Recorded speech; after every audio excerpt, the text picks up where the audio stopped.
Merhaba, iyi günler, iyi haftalar.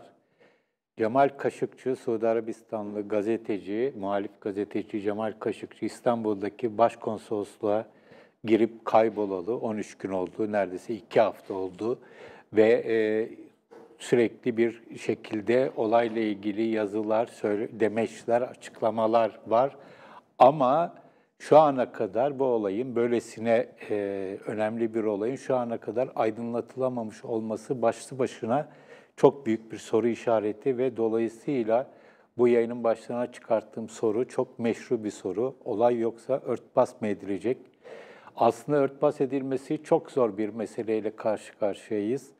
Zira uluslararası alanda konuyla ilgili görüş belirten, konuyla ilgilenen, araştıran kişilerin ezici bir çoğunluğu Kaşıkçı'nın konsoloslukta, başkonsoloslukta öldürüldüğü, sorgulanıp öldürüldüğü, hatta işkence edildiği ve hatta büyük bir ihtimalle de cesedinin parçalara ayrılarak çıkartıldığı yolunda bir görüş birliği neredeyse oluşmuş durumda.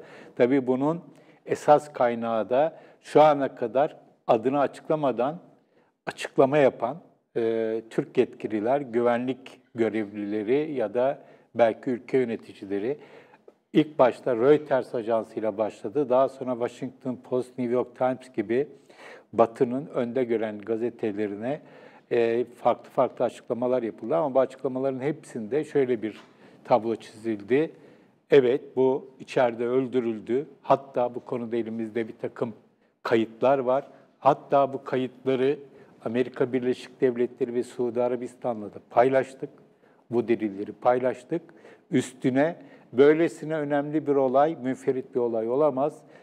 Bunun kesinlikle Riyad'da doğrudan en üst düzeyden onaylı ve talimatı verilmiş bir olay olması gerekir şeklinde açıklamalar yapıldı. Bu açıklamalar üzerine inşa edildi görüşler, tahminler ama tabii ki bu arada şu ana kadarki Suudi Arabistan yönetiminin sicili, sabıkası da bu konuda çok yardımcı oldu. Özellikle Veliaht Prens Muhammed Bin Salman'ın veliahtlığa geldikten sonraki icraatı bu konuda çok açıklayıcı oluyor. Lübnan Başbakanı'nın Suudi Arabistan'a çağrılıp alıkonmasından, kraliyet ailesinden ve önde gelen iş adamlarına çok sayıda kişinin gözaltına alınması, mallarına el konulması, hatta bazılarına işkence yapılması, lüks otellere kadar hiç kimse aslında ya da çok az kimse Salman'ın böyle bir şeyi talimatı verdiğine şaşırıyor. Çok az kişi şaşırıyor. Genellikle yapılabileceği yolda. Tabii bu da Salman'ın sözüm ona reformcu imajını çok ciddi bir şekilde yerle bir ediyor. Burada açık söylemek gerekirse eğer Kaşıkçı Washington Post gazetesinde köşe yazarı olmasaydı, Washington'da gazeteciler dışında bazı düşünce kuruluşlarından ve ülkeyi yönetenlerden özellikle eski dönem yönetimde olan kişilerle çok yakın ilişkileri olmasaydı, bir de Türkiye'de Cumhurbaşkanı Erdoğan başta olmak üzere ülkeyi yönetenler ya da ülkeyi yönetenlere yakın olanlarla yakınlıkları olmasaydı bu olay kolaylıkla örtbas edilebilirdi. Ancak hem Türkiye'den ama esas olarak da Amerika Birleşik Devletleri'nden bir ısrar var olayın aydınlatılması yolunda. Bu anlamda Amerikan Başkanı Trump çok gelgitli bir pozisyon izliyor. Önce olay hakkında endişe duyduğunu belirtti. Daha sonra böyle bir nedenle 100 küsür milyar dolarlık Suudi yatırımlarının Amerika Birleşik Devletleri'ni terk etmesine izin vermeyeceğini söyledi. En son olarak da doğrudan kralla konuştuğunu ve Dışişleri Bakanı'nın Mike Pompeo'yu Suudi Arabistan'a yolladığını ve Kaşıkçı konusunda hızlı ve adil bir araştırmanın yapılmasını istediklerini söyledi. Böyle birbirine çelişik durum ama şurası muhakkak ki Trump Suudi Arabistan'la arasını bozmak istemiyor. Nitekim Suudi Arabistan resmi yayın organında adını açıklamayan bir yetkili tehditlere misliyle cevap vereceklerini söyledi. Eğer başlarına Kaşıkçı üzerinden bir takım bir şeyler gelirse, yaptırımlar gelirse bunun üzerine politikalarını tamamen değiştireceklerini, İran'ın önünü açacaklarını, petrol fiyatının yükselmesine neden olacaklarını söyledi. Bir tür şantajda bulunuyor. Bunları yapması öyle kolay bir şey değil ama Suudi Arabistan sonuçta belli bir gücü olan bir ülke. Tek başına da hareket etmiyor. Katar dışındaki Körfez ülkeleriyle birlikte hareket ediyor. İlginç bir durumdayız, karışık bir durumla karşı karşıyayız. Aslında Ankara için de bu geçerli. Ankara'da Suudi Arabistan'ı bu konuda çok fazla karşısına almak istemiyor aslında. Her ne kadar Körfez krizinde Katar'dan yana tercih yapmış olsa da Cumhurbaşkanı Erdoğan'ın Suudi Arabistan'la bütün ilişkileri koparmak istemediğini çok açık bir şekilde görüyoruz. Nitekim kralla da bir görüşme yaptığını biliyoruz. Türkiye, Suudi Arabistan'la ilişkilerini koparmak istemiyor ama aynı zamanda da bu olayın bir şekilde aydınlatılmasını istiyor gibi bir görüntü çiziyor. Bu da Türkiye'nin Suudi Arabistan'la olan münasebetlerinde elini kuvvetlendiriyor. Çok değişik bir durum. Yani şöyle söylemek lazım, aslında Ankara'nın tercihi bu olayın, Başkonsolosluktaki cinayetin Suudi Arabistan tarafından Riyad'dan gelen talimatla hunharca işlendiğinin Batı tarafından kanıtlanması. Ama Batı bu işi Türkiye'ye bıraktı. Türkiye'nin bunu kanıtlayabilmesi tek başına çok mümkün olmayacağı benziyor. Çünkü Suudi Arabistan'la ortak bir komisyon kuruldu ve daha Türk güçlerinin, güvenlik güçlerinin, adli makamların başkonsolosluğa girmesinden önce o komik fotoğraf temizlikçiler başkonsolosluğa geldiler. Buradan artık ne çıkar çok belli değil. Burada şöyle bir olayla karşı karşıyayız. Geçenlerde The Economist'in de yazdığı gibi Türkiye son yıllarda Arap dünyasından çok sayıda kişiye ev sahipliği yapıyor ve bunların içerisinde bulundukları ülkede muhalif konumda olan çok sayıda insan var. İlk tabii ki akla Suriyeliler geliyor ama sadece Suriyeliler değil, Mısırlılar da var, Körfez ülkelerinden de var. Cemal Kaşıkçı olayını da gördük ve bütün bu kişiler Türkiye'nin bir anlamda himayesi altında. Ama Cemal Kaşıkçı olayı onları çok ciddi bir şekilde endişelendirmiş, bu anlaşılıyor. Bu konuda o çevrelere yakın kişilerle konuştuğunuzda ki ben öyle yaptım, çok büyük bir tereddüt ve kaygı olduğunu öğrendim. O anlamda Türkiye'nin bu politikasını sürdürebilmesi için Kaşıkçı olayının örtbas edilmemesi gerekiyor. Yani Kaşıkçı olayından dolayı Suudi Arabistan'a açık bir şekilde Suudi Arabistan yönetiminin mahkum edilmesi halinde burada var olan diğer Arap muhalifler ki başka ülkelerden muhalifler de olabilir ama esas olarak Arap muhalifler bir ölçüde kendilerini güvenli hissetsinler. Ama eğer bu olay örtbas edilirse, o zaman burada kalmanın çok zor olacağını, bir anlamda örtbas etmek ne anlama gelir? Bunun karşılığında bir şeyler alınması halinde örtbas olur. O zaman da parayı veren düdüğü çalar gibi bir olayla parası olanın istediği türden yargısız infazlar yapabileceği gibi bir imaj ortaya çıkabilir. Türkiye'nin gerçekten işi, Ankara'nın işi gerçekten zor. Hem bir taraftan olayın aydınlatılmasını hem aynı zamanda Suudi Arabistan ve Körfez ülkeleriyle ilişkiyi kopartmamayı ve de bu durumdan bir şekilde yararlanmayı açıkçası, ekonomik anlamdan öncelikle yararlanmayı ve geride kalan, Türkiye'de kalan diğer Arap muhaliflere de bir şekilde güven verebilmek. Bütün bunların hepsinin birden olabilmesi pek mümkün gözükmüyor. Dolayısıyla bazı tercihler yapmak zorunda kalabilir Ankara. Eğer tercihini şu ya da bu şekilde örtbas yolunda yaparsa, yani bu örtbasın farklı farklı yöntemleri olabilir. Nitekim bugün Amerikan Başkanı Trump bir takım düzenbaz katiller tarafından yapılmış olabileceğini söyledi. Yani nasıl bir şey olacak?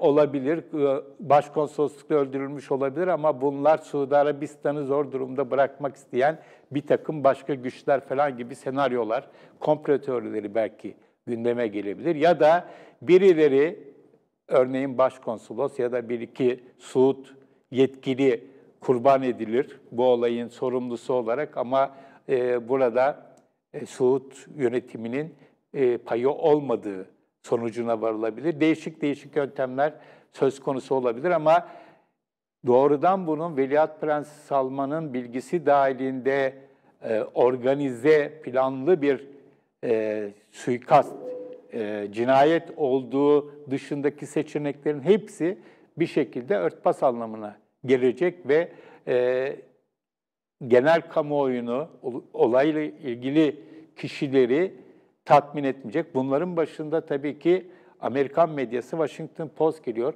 Washington Post'un varlığı gerçekten bir anlamda soruşturmanın selameti açısından bir tür sigorta işlevi görüyor. Tabii ki birçok kişinin aklına Suud rejiminin Washington Post'u da bir şekilde satın alabileceği, ikna edebileceği gelecektir. Ama bu olayda bunun olabileceği bana pek mantıklı gelmiyor. Gördüğüm kadarıyla sürekli her gün bu konuda çokça haber ve yorum yayınlıyorlar ve bunların hepsinde de çok direkt, net olarak tabii ki itiyat payını kullanıyorlar ama Suud rejimini, özellikle de Veliaht Prens Salman'ı çok ciddi bir şekilde sorguluyorlar. Dolayısıyla buradan kolay kolay sıyırması çok mümkün olmayacağı benziyor. Peki bu böylesine vahim sonuçlara yol açacağı aşikar olan bir cinayeti neden işlemiş olabilir Suud yönetimi? Bu konuda çok değişik senaryolar yazılıyor, çok değişik yorumlar yapılıyor Türkiye'de ve yurt dışında. Ama herhalde hemen hemen herkesin birleştiği noktalardan birisi Suud rejiminin bu tür olaylarda yaptıklarının yanlarına kar kalacağına inanıyor olmaları var. Herhalde paralarının, petrodolarlarının, batıdaki yatırımlarının, bu güçlerinin onlara her şeyi yapma özgürlüğü verdiği gibi bir kanıları var. Ve özellikle de dünyanın son yıllarda, Amerika'da Trump'ın iktidara gelmesi, batıda yaşanan sağ popülist dalgayla beraber ve post-truth, yani hakikat ötesi dönemde bu işin daha kolay olacağını düşünüyorlardı. Ama şu ana kadarki görünenlerden, yaşananlardan, yapılan değerlendirmelerden bunun çok yanlış bir hesap olduğu ortaya çıkıyor. Bence çok büyük bir hata, stratejik hata yaptılar. Nasıl olsa olay kapanır, büyümez, bize inanırlar, bizim üzerimize kimse gelmez düşüncesinde yanıldılar.